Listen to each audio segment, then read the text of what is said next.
Sebuah gudang milik Anak Agung Gede Teker di Banjar Tatiapi, Desa Pejengkawan, Kecamatan Tampak Siring, Gianyar, terbakar Kamis 8 Juli sekitar pukul 13 WITA.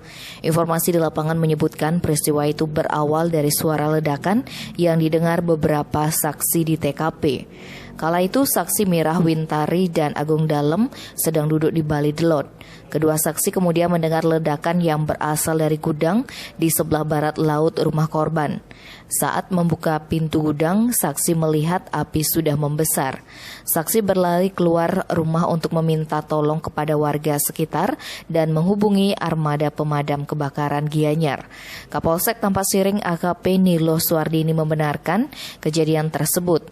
Pihaknya tengah menyelidiki penyebab kebakaran yang menghanguskan gudang berukuran 10 kali 8 meter tersebut.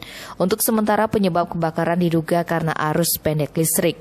Akibat peristiwa tersebut, korban diprediksi mengalami kerugian mencapai 75 juta rupiah. Tim Bali Express melaporkan.